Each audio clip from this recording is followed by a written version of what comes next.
फैसा बिनाय आरो फैसा राननाया दानि पलिटिकेल लिडारफोरनि अक्सिजेनसो बरगयारि दिस इज कल्ड मेनेजमेन्ट दीपक यस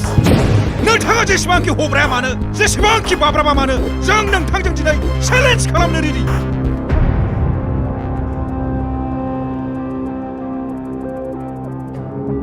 एसेबां जुदि फैसा दङब्ला मानो थिखा मावबाय दं इन्डास्ट्रिफोर खुलिनो हाया नोंसोरो गेट आउट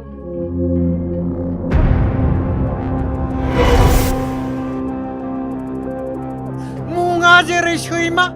जेरावनो मेरावनो आथिं थिखांनानै हासुग्रा आखलाबो बिदिनो नामाब्रा नोंनियालाय आइ गथ' I love you Sona I love you too Sona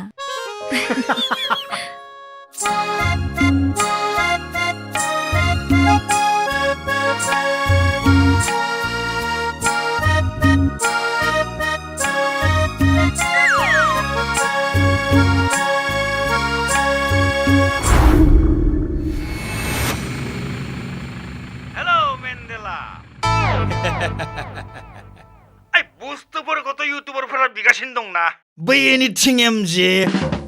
Pranjal Narzary प्रकाश नार्जारि मोना हाट बै बड'लेण्ड टाइगाराबो बिदि नामाब्रा बिसायख'थिनि समाव नोंसोरबादि लेखा गोरों लाइमोनफोरा रां लानानै गावनि मोन्थायखौ फाननो नागिरनाया गावनि आरो हारिनि इयुनखौ फाननो नागिरनाय जायाखै होनबा बे नोंसोर गामिनि दालांखौसो मावनानै होनो नागिरदों आङो आरो बे दानसेनि गेजेरावनो बे खामानिखौ मावनाय जागोन है जोंहा बिदि लामा दालांजों जेबो सोमोन्दो गैया सार गोदोनिफ्रायनो औवा जेनलाबजों बारबोबाय जों दुखिया मानसि फुजानि मुङाव 1500 हरबानो जागोन सार मा साख्रि नांगौ आमायजों गोसोआव दंना आमाय बिसायख'थिनि समाव जेब्ला आं नोंनि न'आव थांनानै आथिङाव हमनानै भट बिहैदोंमोन अब्ला मा बुंदोंमोन गोसोआव दं आमाय बेसे गोबावजों गथ' गथायनि इयुनखौ लानानै बिसायख'थिनि समाव दाम दर खालामबाय थाबावनो सारा गैया मैया क'क्राझाराव थांनायानो फैयाखै बेलायथो खारखुमाबायानो आरो बेरेफुंजानि नोंथाङा जेसेबांनो गावखौ सासे मोजां पलिटिकेल लिडार होननानै प्रुभ होनो नाजागोन एसेबांनो रायजो राजाफ्रा नोंखौ सासे रोंगौथि गैयै आनफिटेड लिडार होननानैसो रेकगनाइज खालामगोन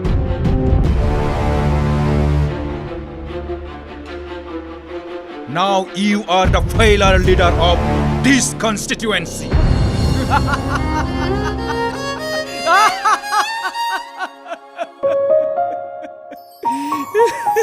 फैबासो जागोन नामा आंनि मिजिङा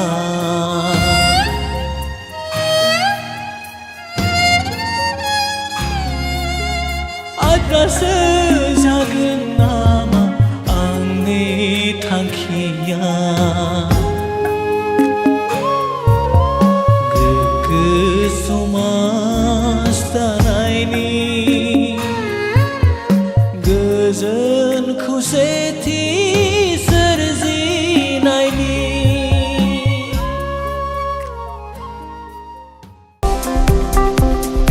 गाव गावनि देहाखौ गोग्गो आरो गोख्रों खालामनो गोसो गुदुं लाइमोन एबा सुबुंफोरनि थाखाय मोजां खौरां क'क्राझार सोहोरनि खोदोमथलायाव लानानै फैदों फिट सिटी मुंनि मोनसे जिम सेन्टार सोरांस्रि नार्जारिनि गोदानै बेखेवजानाय फिट सिटी मुंनि जिम सेन्टाराव फैनानै नोंथाङा नोंथांनि देहाखौ गोग्गो आरो गोख्रों खालामना लादो अब्ला मानोथो गोबाव खालामखो नोंथाङा थाबैनो फिट सिटीआव एडमिसन लाहैदो